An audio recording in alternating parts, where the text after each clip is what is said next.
eu sou o Dieguinho. Bom, galera, tá entrando no ar mais um pós-jogo do Dieguinho, de Vasco 1, Nova Iguaçu 1. E tem muita coisa pra gente falar no jogo hoje, muita coisa. E eu preciso, devo e vou falar muito de Ramon Dias. Hoje, o jogo da Água Santa e coisas que vêm se repetindo no time do Vasco tem nome e sobrenome. Chama-se Ramon Dias.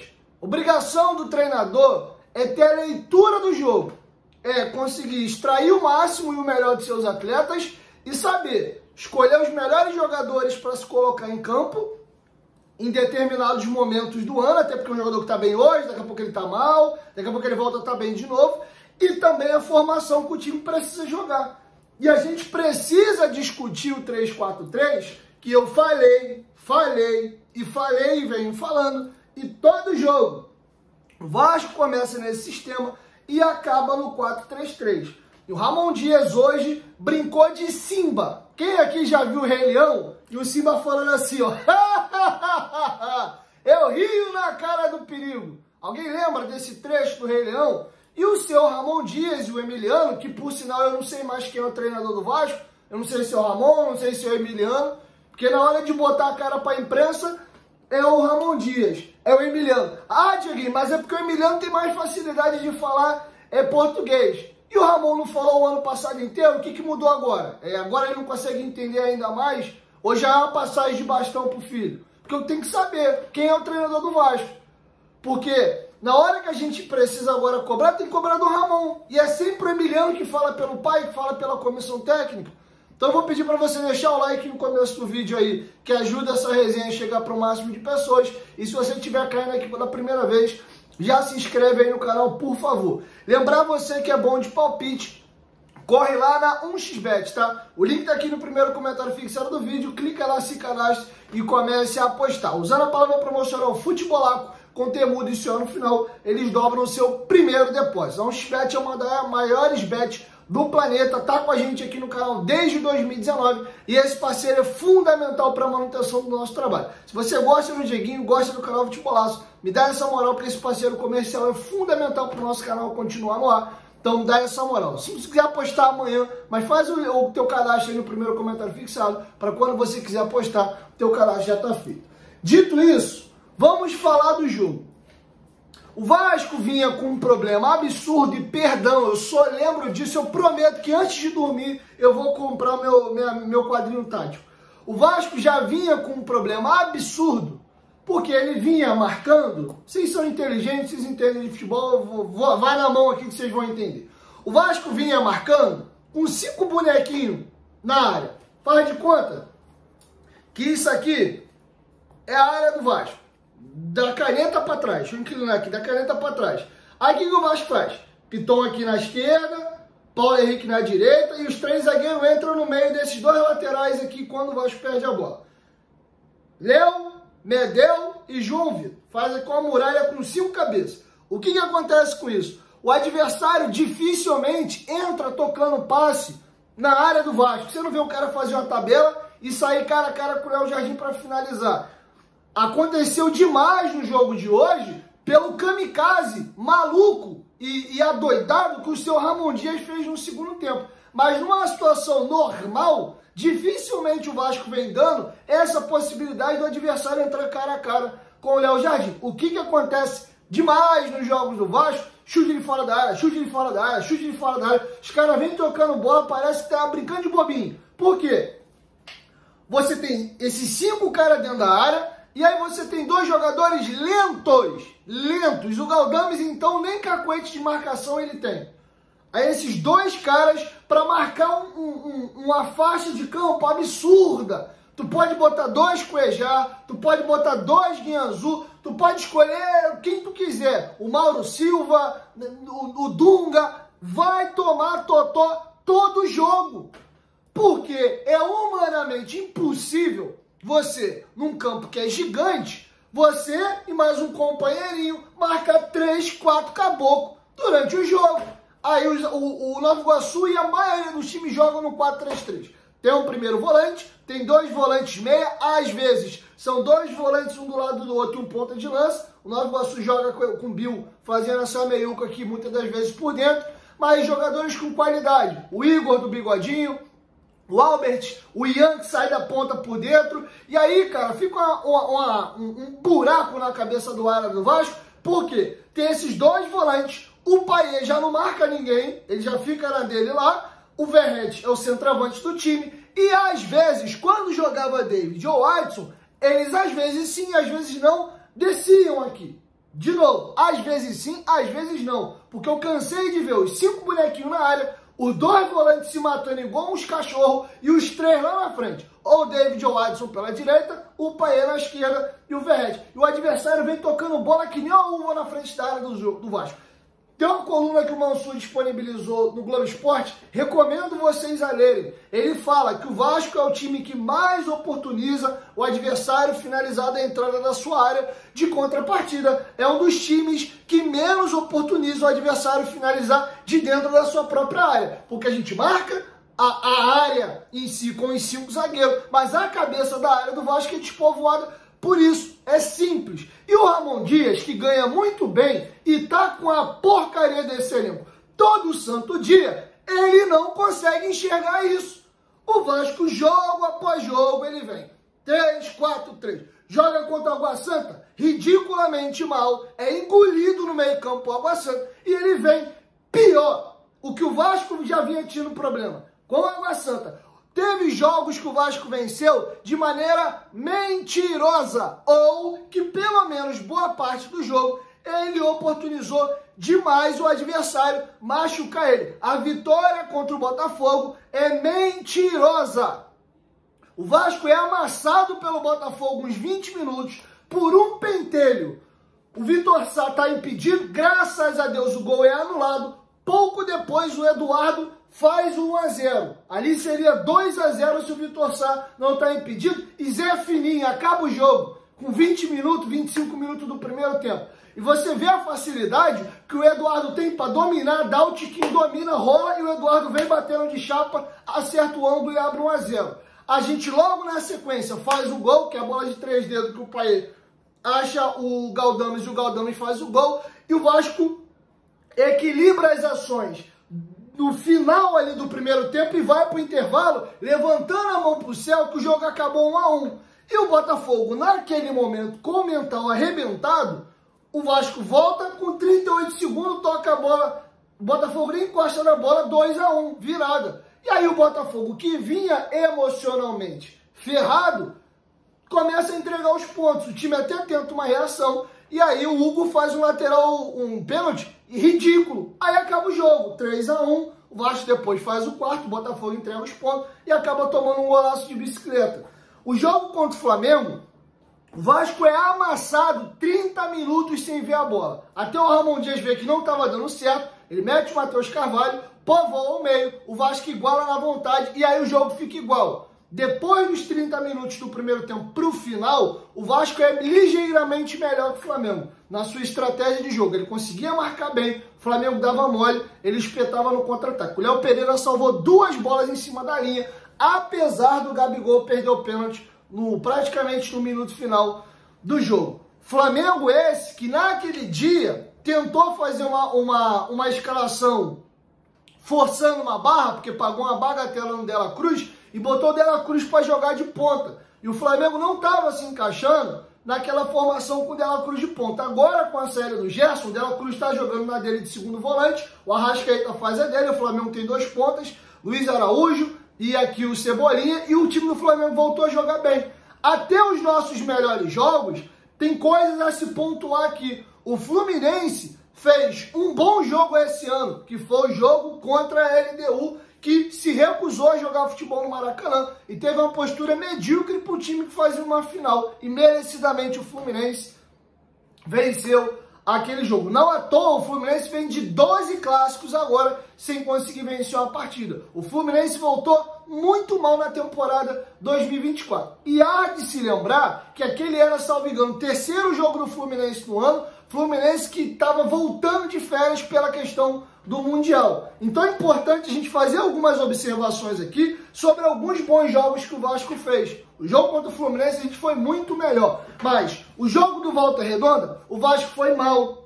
Teve muitos momentos sofrendo com Volta Redonda, conseguindo trabalhar essa bola e castigar de fora da área. O que salvou a gente? As bolas alçadas à área. De novo, o Vasco é salvo por uma falta batida pelo Payet, uma casquinha de alguém e o gol do Piton. O Vasco fez gol de cabeça contra o Volta Redonda no final, ganhou o jogo numa partida bem complicada que o Vasco fez naquele dia, contra o Água Santa, aonde saiu o gol do Piton. Nos últimos minutos, bola do Payet, que o Payet bate muito bem essas faltas laterais para a área, ele tira o peso e joga numa zona que fica mal para o goleiro, que ele não consegue sair para cortar, e em compensação, o cara que ataca a bola, se ele ganhar do defensor dele, ele tá cara a cara com o goleiro, e de novo, bola no segundo pau, o Sforza pela segunda vez, porque o gol do Verratti, que é o gol do empate, é uma bola do empate ou da virada, já não lembro agora. Acho que é o gol da virada, que é o gol do Zé Gabriel quando o jogo tá 0 a 0. O Payet mete, bate escanteio, o Sforza cabeceia, a bola pega no pé do cara e sobra pro Verratti entrar de carrinho e fazer o gol. E de novo, numa cabeçada do Sforza, hoje a bola sobra, diferentemente daquele dia pro Verratti, hoje sobra pro Piton, e o Piton empata o jogo. E aí o que eu quero falar? Tá claro, tá cristalino para qualquer pessoa que entende um pouquinho de futebol, um pouquinho, que o Ramon Dias tem que resolver o problema do meio do campo dele. E hoje o mais fácil para fazer isso é abrir mão dos 3 zagueiros. Escolhe um. Ah, o João Vitor custou 32 milhões de reais. Ah, o Léo tem uma boa saída de bola. O Medel é um jogador internacional. Dane-se! Você é pago para isso. Você trabalha a semana inteira. Vê quem tá pior ou quem não tá vivendo o melhor momento dos 3 e tira um. Porque todo jogo você já tira um. O Vasco nunca acaba o jogo com os 3 zagueiros. Nunca. Começa mal, tem dificuldade no meio de campo, e aí para ganhar o jogo ele abre mão dos 3 zagueiros e vai pro 4-3-3, pro 4-2-4, pro 4-4-2. Ele variou nos últimos jogos. E aí hoje ele faz o cúmulo do absurdo. Porque é cristalino para qualquer um que todo jogo do Vasco, o Galdames e o Zé Gabriel estão sendo engolidos pelo time adversário. Seja ele o Barcelona ou o Água Santa e o Nova Iguaçu. Porque você tem inferioridade numérica todo jogo. E aí o Ramon e o Emiliano, ou os dois, têm a célebre ideia. Cara, a gente está sendo engolido todo jogo no meio campo. Tive uma ideia. Eu vou piorar essa merda agora. Agora, em vez de eu ter um ponta para pelo menos voltar um pouquinho e me ajudar, o Adson David, agora eu vou meter 2 centroavantes na área e que se dane. Porque eu vou amassar o Nova Iguaçu no Maracanã lotado e eu não vou sofrer. E aí o Cleiton fez um bom jogo. É até contraditório talvez para muitos o que eu vou dizer, porque como é que eu digo que o Cleiton jogou bem, ele finalizou 3 bolas com perigo no primeiro tempo, e eu vou dizer que a entrada dele prejudica ainda mais o time. Pô, o cara foi bem, como é que tu fala que a entrada do cara prejudica? Ele, individualmente, bem, porém, pro coletivo, ficou pior, porque você não tem nem esse outro ponto aqui para descer um pouquinho, e às vezes fazer uma linha de 3. Ficou literalmente mesmo os 3 lá na frente, Cleiton, Verratti, Payet e o Galdames e o Zé Gabriel se matando aqui dentro. O Zé Gabriel fez um péssimo jogo hoje? Fez, muito mal. Mas o Zé Gabriel e o Galdames são vítimas da ideia e do pensamento do seu treinador. Porque eles jogam completamente desprotegidos, 2 jogadores pesados para proteger uma faixa de campo enorme. E aí acaba o primeiro tempo, o Vasco foi engolido pelo Nova Iguaçu, 2 bolas na trave, Léo Jardim fazendo milagre, o Vasco perdeu, o primeiro tempo acaba 0 a 0 por um milagre, e aí eu falei, cara, não é possível, ele vai voltar no segundo tempo, ele vai desfazer esse 3 zagueiros e vai povoar o meio, ele vai voltar com o Matheus Carvalho, ele vai tirar um zagueiro, vai preencher o meio campo e vai equilibrar, porque ele fez isso algumas vezes, e aí não, ele mantém o mesmo sistema, ele troca peça por peça, ele tira o PH, bota o Puma, aí ele tira o Zé Gabriel e o Galdames e coloca o Sforza e o Matheus Carvalho e mantém o 3-4-3 dele com 2 centroavantes e o Payet de ponta. Acontece o quê? A mesma coisa que aconteceu no primeiro tempo. A diferença é que você tinha 2 jogadores mais frescos, mais jovens, com um pouquinho mais de intensidade. Mas o buraco do problema do meio campo continua. E o Vasco, com 4 minutos, toma o gol. Que, por sinal, o impedimento, na minha maneira de enxergar, a linha muito mal esquisita foi colocada. Porque a linha que é passada não pega no pé do jogador do Vasco e, ao mesmo tempo, cadê a linha vermelha que deveria estar no ombro do Carlinhos? Para mim, erro de arbitragem e principalmente erro da utilização da ferramenta. Mas eu não vou reclamar aqui, porque o Vasco merecia estar perdendo o jogo. Se não fosse esse gol do Carlinhos, eram as bolas que pegaram na trave, teria sido já outras oportunidades que o Nova Iguaçu desperdiçou. O Vasco oportunizou hoje, nesse jogo kamikaze do seu Ramon Dias, mais de 20 finalizações da equipe do Nova Iguaçu. Um absurdo, cara. Um absurdo. E aí, o Vasco toma um gol. Aí, o Vasco vai começar a igualar um pouquinho o jogo e parar de ser esse kamikaze lá na frente, quando ele vai pro 4-3-3. Porque aí, quando o Vasco toma um gol, o que o Ramon Dias me pensa? Preciso ganhar o jogo. Aí, o que ele faz? Eu meto mais um atacante. Aí, o que ele me faz? Ele me tira. Não vou lembrar agora qual foi o jogador. Mas ele vai e me faz um 4-2-4. Ele abre o Adson na direita, ele abre o Payet na esquerda e ele mete dentro da área o Verratti, o Cleiton e o Matheus Cocão e o Sforza por dentro. E aconteceu o quê? Um jogo maluco. O Vasco vem, o Nova Iguaçu volta. O Vasco vai, o Nova Iguaçu volta. O Vasco vai, o Nova Iguaçu volta. E você vê aqui, ó, Nova Iguaçu, depois do gol, 15, 16 minutos. Aí você vê o Vasco, criou com 11, 14, 21, 25, aí fica aqui, ó, Vasco com 30, Nova Iguaçu 30, 31, Vasco 34, 37. Nova Iguaçu 38, Vasco 39. Ficou essa loucura, cara. Ficou essa loucura, um jogo maluco lá e cá. Por quê? O Vasco todo arreganhado no meio campo. Aí depois ele, o que ele faz? Ele tira o Cleiton, traz o Payet para jogar de ponta de lança, os dois volantes atrás dele, e faz isso aqui, ó. David na esquerda, Adson na direita, o Verratti na área. E o Vasco melhora. O Vasco melhora, seu Ramon Dias, porque você bateu, jogador com jogador, ficou espelhado, tá em 4-3-3 lá, tem 4-3-3 aqui, e vamos jogar um joguinho de igual. E aí, à medida que os jogadores do Nova Iguaçu foram cansando, na hora que o treinador vai trocando, a qualidade do Nova Iguaçu vai caindo, porque o Nova Iguaçu não consegue ter jogadores titular e reserva no mesmo nível. O Vasco, com o investimento que tem, não consegue em todas as posições.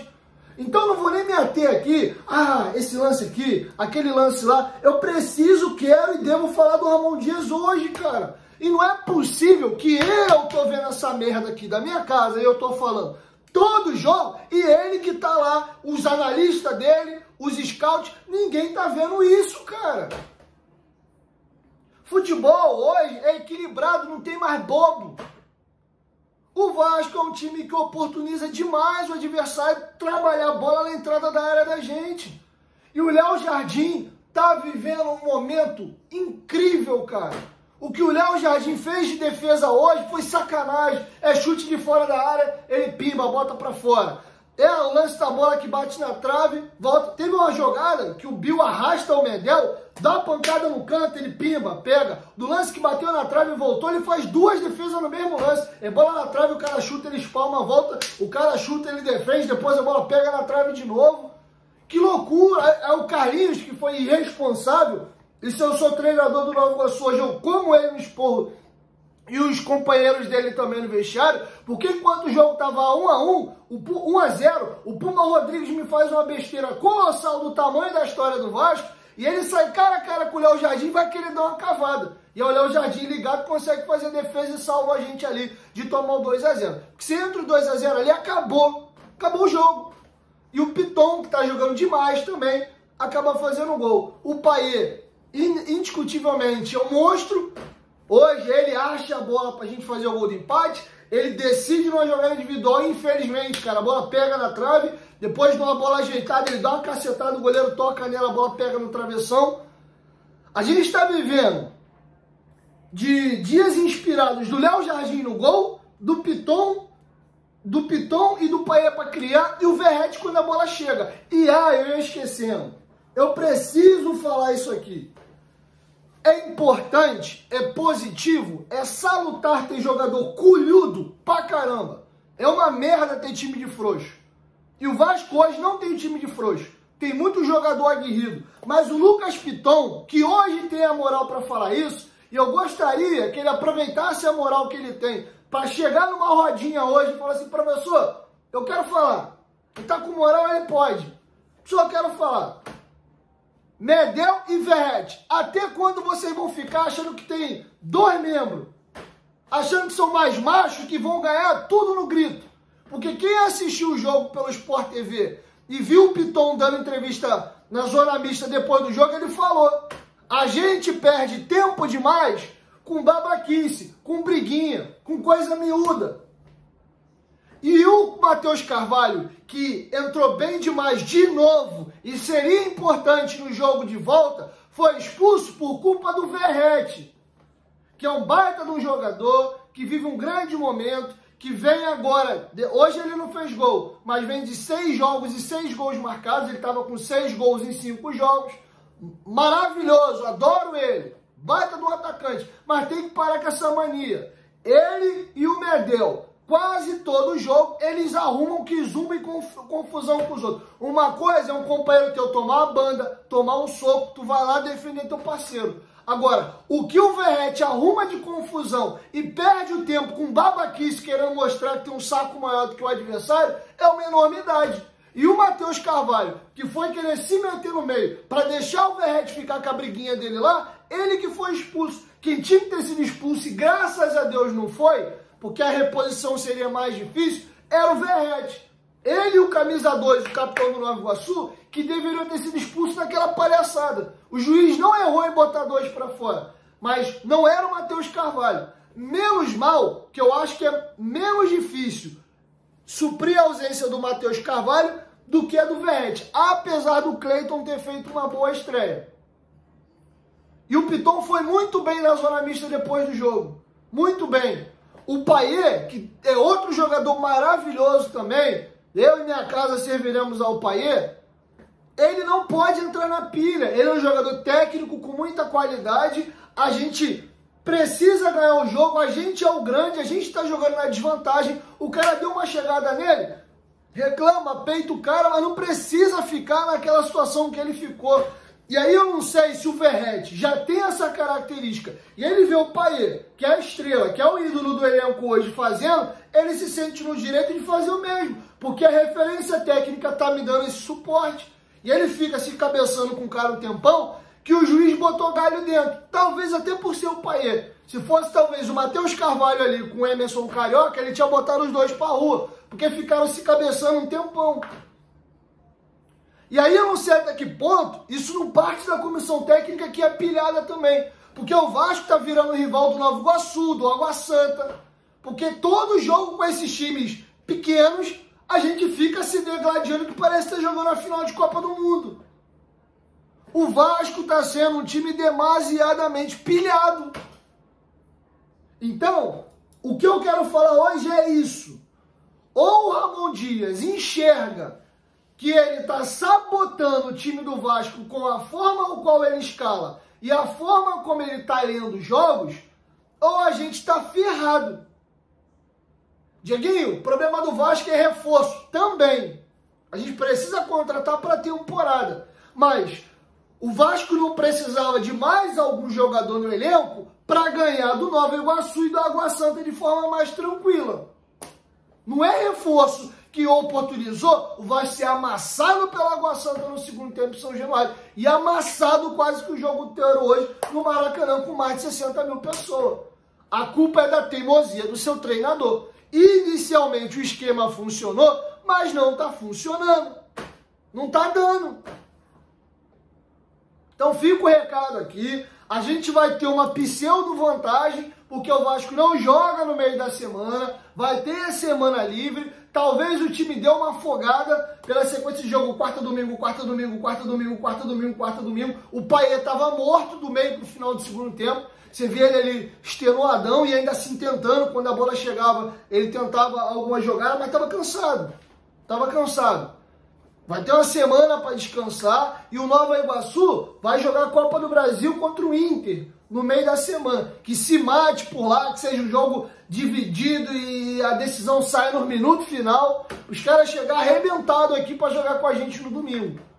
Porque ou Ramon Dias acerta esse problema de marcação do Vasco, ou a gente corre sérios perigos de ser eliminado para o Nova Iguaçu na semifinal do Carioca. E vai ser uma vergonha.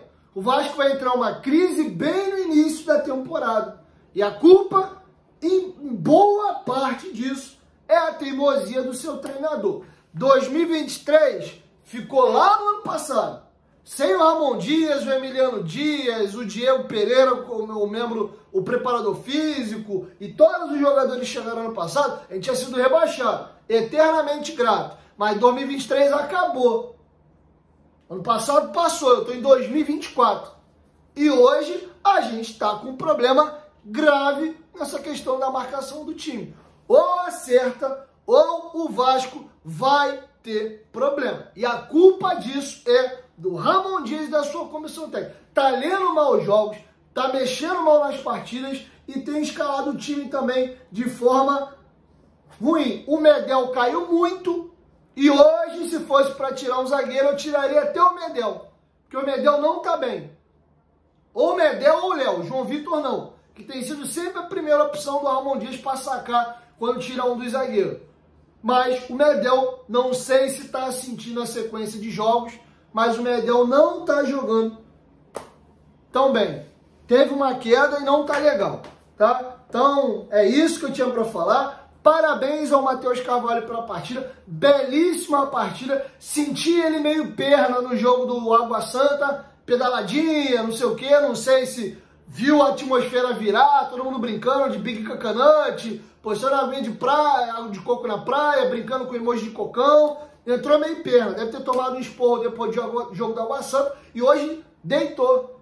Na minha opinião, o melhor jogador do Vasco no segundo tempo foi o Matheus Carvalho. Porque ele ajustou o time, deu intensidade, melhorou a saída de bola, desarmou algumas jogadas importantes, possibilitando o Paê de tentar decidir no terço final, o Piton no terço final. Gostei muito do jogo dele e uma pena, porque o companheiro dele que acha que tem 2 sacos, 4 bolas e 2 negócios, tem que mostrar que é mais macho que todo mundo. Que fique de lição e que o Vasco aprenda. De novo, mais uma oportunidade que a gente está tendo de rever os erros da gente e corrigir. O jogo da Água Santa escancarou qual era o problema e o teimoso do treinador do Vasco fez pior hoje no jogo.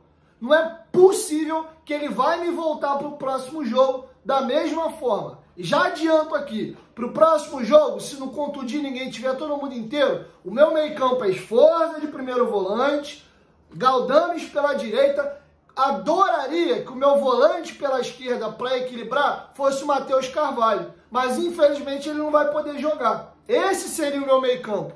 Esse seria o meu meio campo. Já que não dá para fazer Sforza e Galdames ou até o Zé Gabriel para dar uma plantada. Bota o Paê de ponta de lança e deixa o Adson e o David fazer essa recomposição para trás para ajudar. E aí quando o time perder a bola, defende no 4-4-2. Sobra o Paê com o Verrete. Desce o Adson e o David aqui pelos lados, fecha o meio com os 2 volantes, faz 2 linhas de 4. Descansa o Paê lá na frente. A gente vai para o jogo contra o Nova Iguaçu com um único resultado servindo para a gente. Empate, dá o Nova Iguaçu por ter melhor campanha. Vitória passa a gente, derrota passa o Nova Iguaçu. A gente é obrigado a ganhar do Nova Iguaçu. E não é ganhar não, Ramon, da forma maluca, esdrúxula, como o senhor tentou fazer hoje. Com 2 centroavantes na área, com o Paê do lado dele, num 4-2-4 já voltando do intervalo, quase que do intervalo.